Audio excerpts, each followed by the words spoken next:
Hi there, and welcome to the Portland Press Herald News and Opinion Podcast. I'm Jim Patrick, filling in for the erstwhile Greg Kesich, who has somehow netted August vacation time yet again. We'll look into that and fix it for next year, but for now, you're stuck with me this week.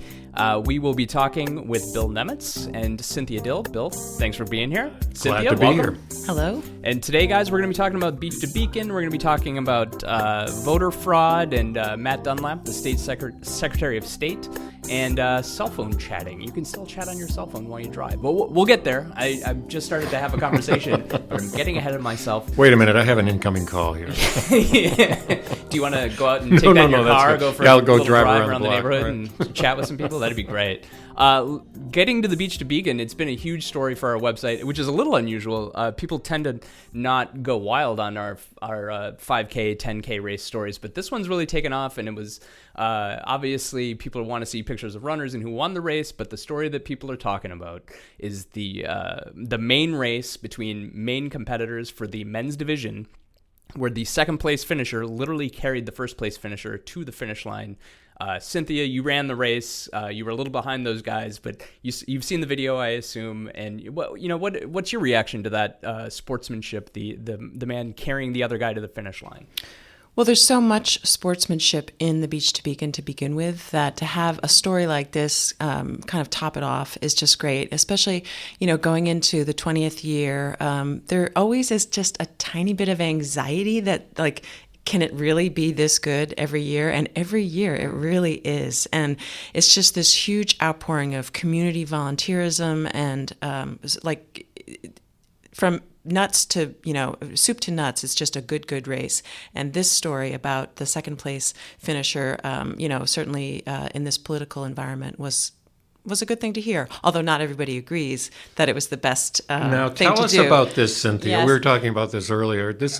Now you have a bomb to drop here. Well, my son graduated from college this year. He's a finance and econ major, and he's a sports nut. And he was pretty disgusted by the... No, I'm being a little bit facetious, but he didn't agree that the second place runner should have helped. He thinks he should have just won the race, and that this is a competition, and that the first place winner obviously overdid it, and because he extended himself too much, he shouldn't have reaped the reward of his poor preparation. And I just thought that was interesting because he feels pretty strongly about it. Yeah. I think when it comes to the glory of victory, though, the adulation that this guy has received for what he did, I think outstrips any, celebrity that he might have had winning the race. I mean, he's become a folk hero. Right, and I think my son's point is just though that's give me a break. Like, it would have been better if you won the race. Well, what was funny is they said some people were saying, well, technically they both should be disqualified. You can't render assistance, nor can you receive it. And I was very impressed by the fact that the race director said, "What, are you kidding? We're going to disqualify these two guys." I mean, that's and it goes to what you said about the race. It has such a nice feel to it, and to disqualify those two guys would have run so counter to that spirit. So I think it worked out beautifully. Well, and they wouldn't have been talking about it on the Today Show this morning. Right. By the way, they did spend a minute on the Today Show today showing pictures and talking about our reporting on that. Thank you very much to the Today Show. I'm sure they're listening to this podcast. That's right. They're going to be very glad that we gave them a call. I will say this, though, is that when I first I saw the photo and then I saw the video. And if you looked closely at I forget his name, forgive me. Gomez was the second place guy. I can't remember the first. Yeah. If you looked at his face, I was thinking, he did not look good. No.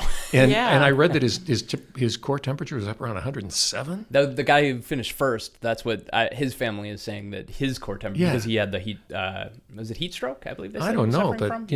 It was warm. It was sticky. It was definitely hot day. sticky. And the way the second Gomez just kind of tossed him over the finish line, and he comes rolling to a stop. I'm thinking the video doesn't show that he actually helped him up again at the finish line. If he had done that to me, I'd still be on the stretcher right now. Yeah. So it was pretty dramatic. It really was. My wife and I were there. I was just talking about this with Cynthia before we started recording the podcast. We were there at mile 5.6 at the top of Rock and Roll Hill. She goes every year. This is the 7th straight year she's gone and just applauded people. Bill, you've been covering sports in this state. Is it it's pretty typical that people just want to show up and clap? I've only run on the Beach Beacon once about 5 years ago, and I had seen it a number of times, but there is nothing in the world like that 30 seconds at the start line, and you're way, way back in this, but it has kind of that downhill slope to it, so you can see the whole thing. And I remember the first three. I don't remember the first 3 miles because you're literally being carried along by the people around you, by the people on the sidelines. I don't think there's any sporting event in Maine that even comes close to touching this event, and they do a great job. So yeah, I think it's all of Maine should be proud of this. Well, and the thing I am impressed most about is that the organizational level is just unbelievable. We live on the route, and I've run the race like 13 or 14 times. So I've been both a spectator and obviously we live in Cape Elizabeth. And this machine comes into town, and there is public safety aplenty. There's unbelievable busing of runners and transportation services. But what's most impressive is like literally an hour after the race, there's not a trace of garbage along the route. And the real heroes, in my mind, are the volunteers who right. stand behind tables, and you just put all your garbage on the table, and they, by hand, separate the food from the recycling, from the plastic.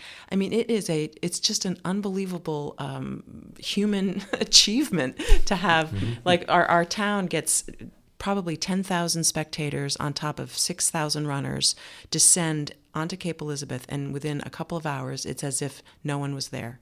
And I feel like there's that kind of crowd support in Maine at other races some of the time. I've run the coastal half marathon down in Biddeford in the spring a couple times, and it's incredible. There's people yelling your name, and I felt like I was running for the people at a point with the mile or two left, and I was on empty. Those people they're not literally carrying you, but when they're yelling your name, it's just that's part of the event, and that's part of the Beach to Beacon. And I don't think people that don't run or don't attend races necessarily see that.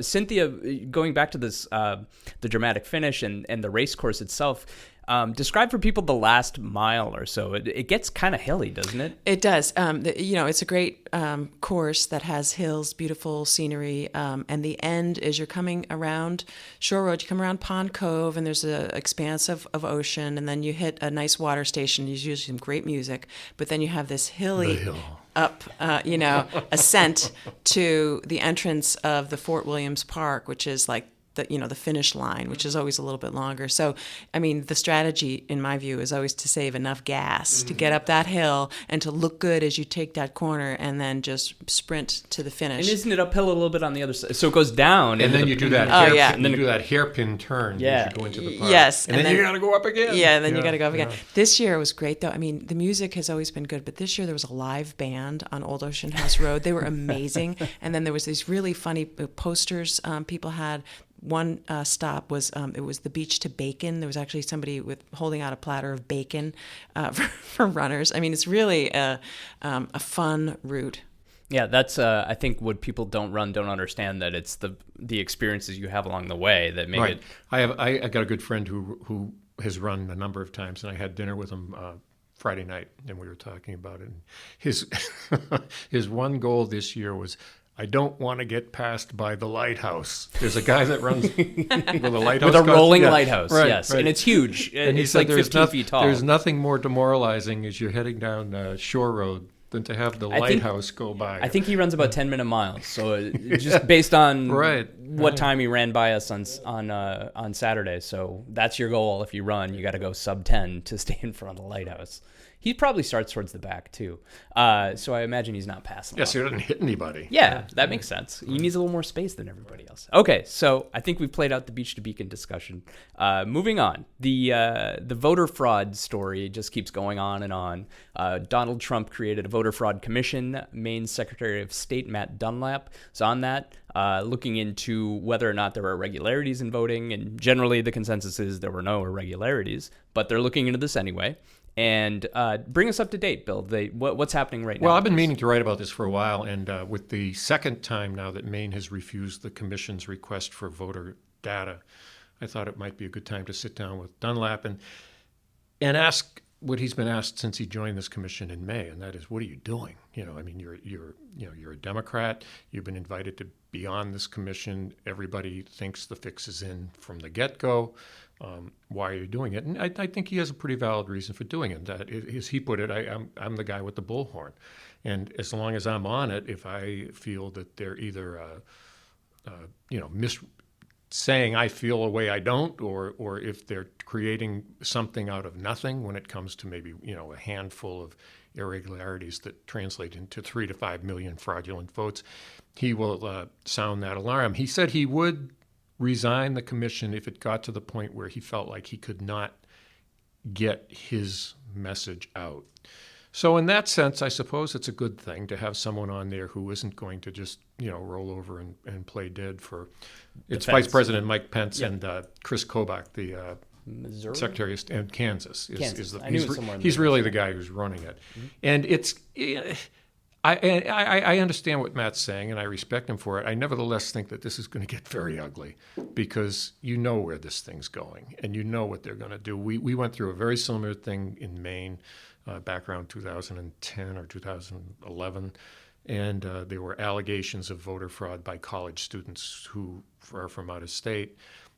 Then Secretary of State Charlie Summers launched a big investigation, and if I recall, after all this work, they found one case, of a guy who was from somewhere in Latin America, and it didn't even rise to the level of voter fraud. So it's going to be interesting to see how much this commission follows that pattern, and just how, I won't even say ugly, it's going to be circus-like before it's over. I guarantee it. I see Matt's role on the commission as an opportunity for him to be in the newspaper and to have a voice.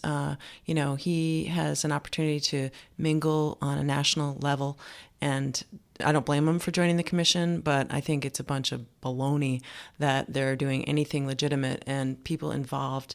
If you're on a presidential commission, I'm sure you get to travel to a nice conference and get to stay in a hotel Not and get really. to, well, I think that I don't blame Matt for agreeing to be on the commission, but I see it more as just an opportunity for people with political aspirations to have something to talk about in the national papers. But what aspirations does he have? Well, really? What do you mean? He ran for I know. Senate. He's going to run for the House. I don't think he has many beyond. I mean, he's been president of the National Association of Secretaries of State. Well, I ran against him, and I believe that true.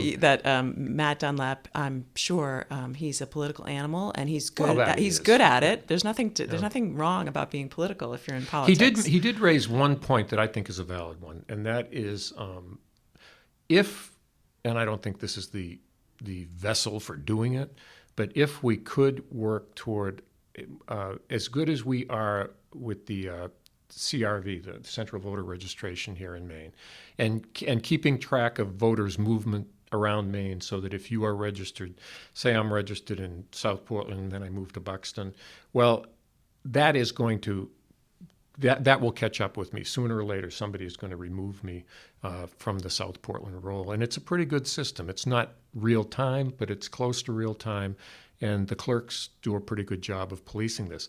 What's lacking is interstate checks like this, where if you move from one state to another. And I guarantee what this commission's going to come up with are cases where people are registered to vote in multiple states.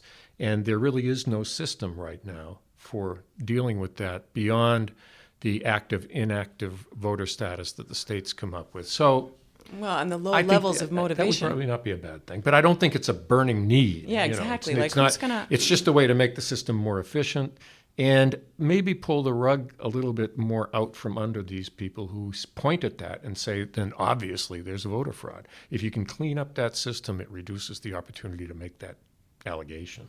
Yeah, I guess. I mean, I don't see anything coming out of this commission that any state is going to implement into law. I just see it as an absolute no end, and utility of it is to give members of the commission something to talk about in their local papers.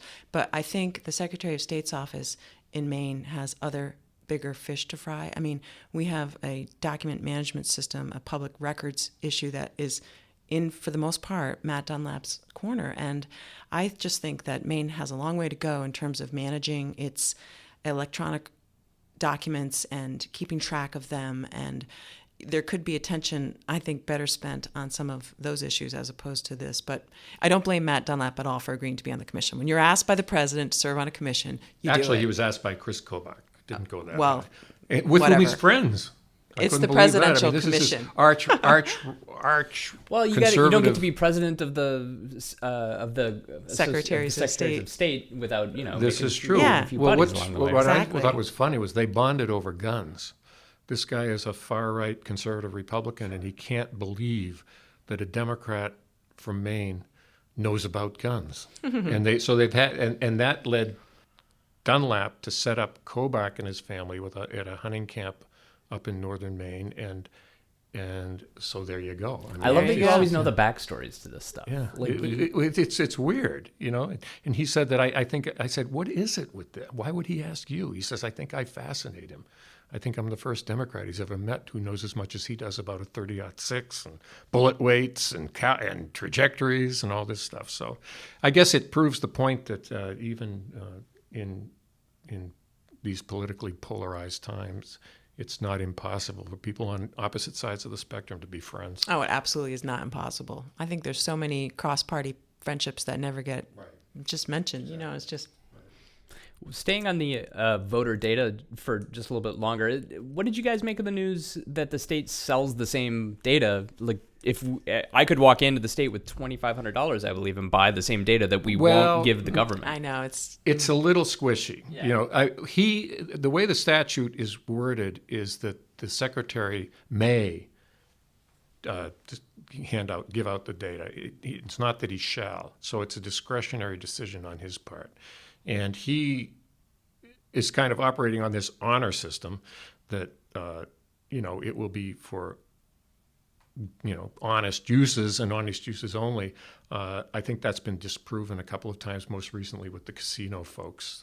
Sean Scott and his sister have got their hands on this stuff. And it does kind of undermine his I think it undermines it a lot. claim that he can't give this to the federal government because he's afraid what it might mean from a freedom of access standpoint. Well, I'm sorry, go ahead. Well, I was just going to say that to me is just another piece of evidence that this is more about politics than it is really about policy. Because if it was really about policy, then there'd be a consistent policy by the Secretary of State's office to give out voter information based on certain criteria. Let me finish. It's a statute. Let me finish. In the statute, it says it's discretionary, in which case Matt could have an in-house policy using it about his discretion. And the fact that he does give it out to some but not others, and the fact that he would refuse to give it to the president of the United States, just it lends credence to this idea that this is not only politically driven from the inception of the commission itself, but also from participants on the commission. They're there with a little bit of a political agenda, and that's fine because they are in politics, but I don't think anything's going to come out of it that actually helps voters. I think I speak for both sides of political spectrum when I say I'd be surprised if something comes out of this. No, I think a lot of fire, a lot of screaming, a lot of finger pointing, and that's going to be about it, if it lasts that long. I mean, I think Trump has already moved on. Frankly, this is something that's going to play out, and whether they have, I think. And does Donald Trump need data to back up his assertions with his supporters? Exactly. I don't think the man. I think people just believe what he says. His supporters. I think this will go the same way the Maine investigation went, and that is nowhere. And there'll be a very kind of quiet announcement when it's over, and that'll be it, and everybody will walk away.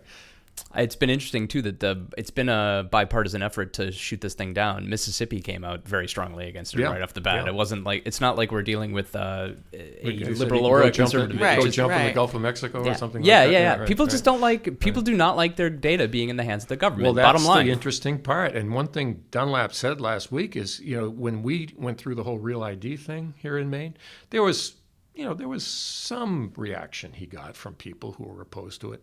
But when it comes to this voter information, he said their phones are ringing off the hook. People are incensed about this. And it could be a function of the political times, but I think it's also the fact that here in Maine, in particular, there's a very strong sentiment that you don't get my information. I work with a guy in New England who wouldn't give the state in his mind, he wouldn't sign up for an Easy Pass because it meant giving the state access to his bank account. And even though there's a third party that handles that. And his comings and goings. And they would know exactly where he is at all times. And I'm sure he was I wonder if he has, though, on his phone, since we're going to segue into the third topic, I wonder if on his phone he has GPS so that government's following him We know where you around. are anyway. Yeah, exactly. Get out of the men's room. That's a fantastic segue. Thanks for doing my job. Sure. I'm just going to step out. You guys can wrap up here. Yeah. Final topic, cell phone chatting. Still legal. You got to be 21 to buy cigarettes, but you can chat on your phone as you drive all the way across the state. Bill's already shaking his head. Well, you guys I just can't want to see say it. that when I first got to the legislature in 2006, I put in a bill to ban handheld devices. And at the time, if my recollection is correct, Bill Diamond was the chair of the Transportation Committee, and he was opposed to it because it was just too much, it was like impossible. And so they tried to water it down by saying you couldn't text on the phone, and I was trying to explain, well, how would you know if someone's texting or playing, Xbox or whatever? Right. And so it's just fast forward. And this was Bill's bill. I know. Right. So I was pleased to see that the evolution has occurred in the minds of some, but apparently not enough legislators, because it's either you can be doing something on your phone or you have to be prohibited from doing everything. And you know why? I think he and others have come around on this. Why? How many times have you almost been killed out Oh, there? my God. I wrote day. this recently about the time I was Yes. driving up from dropping my daughter off at the train in Saco, and I came around this curve in the road, and this guy in a pickup, I thought he was going to go straight across my lane into the woods. So I went left into what would be his lane to stay out of the way. And then at the last minute, he looks up, overcorrects, goes up over the shoulder of the road, back into his lane, and now we're headed right for each other.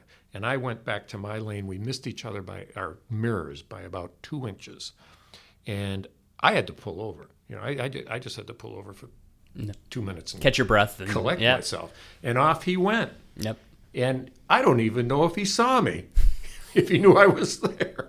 But I think it's endemic. Everywhere you go, you see people. We're laughing because it's so terrible, and somehow this terrible behavior has become normalized. Oh, Exactly. I feel like I'm defensive driving to the 9th degree every second that I'm on the road. I just constantly see, cars drifting, and young people especially, just their heads down. And it's so frightening, especially for somebody like myself who likes to bike and run and walk.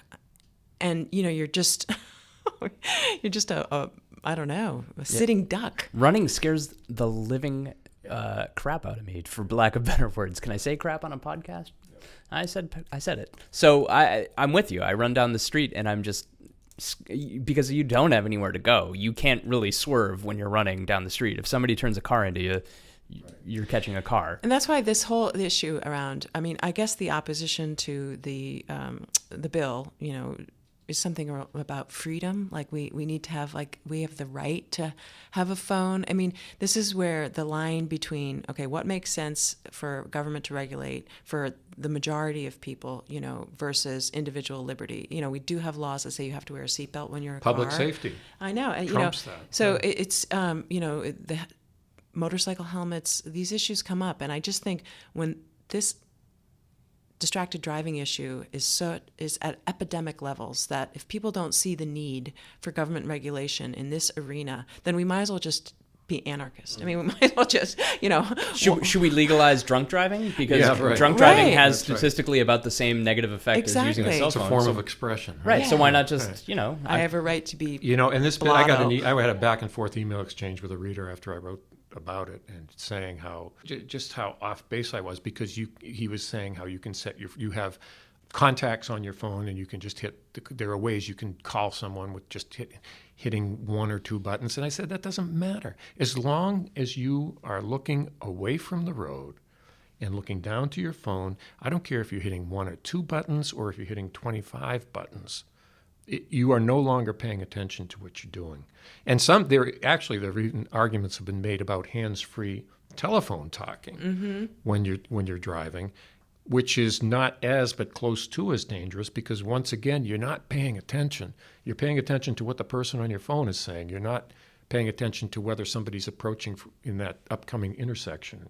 So I think that it's a trade-off that we as a society make when we start introducing these kinds of things into cars. It's going to compromise public safety. I think since government seems unable to deal with almost everything, what has to happen now is that employers have to have strict policies around employee use of handheld devices while they're operating a motor vehicle, and say just if you're employed for this company, at no time shall you use the phone when you're driving a vehicle, and if you're found to be using your cell phone, it's grounds for termination, something.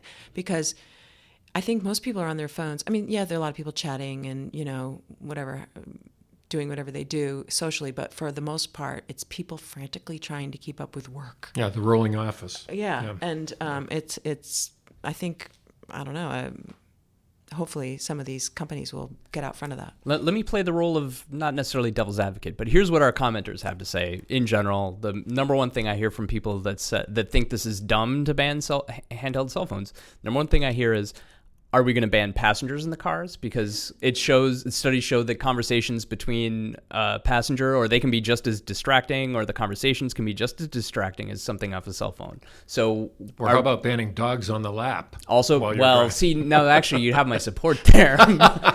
Even though I'm a proud chocolate lab owner, right. And I'm sure Daisy, my dog, is back home listening. I don't want her sitting on my lap. I don't want that to be legal. What about that? Should we just make it every car one person car? What is the answer? I think to that? anything you can do to make driving a more focused experience, the better. And I think obviously it's not practical to say anybody in the shotgun seat has to keep quiet.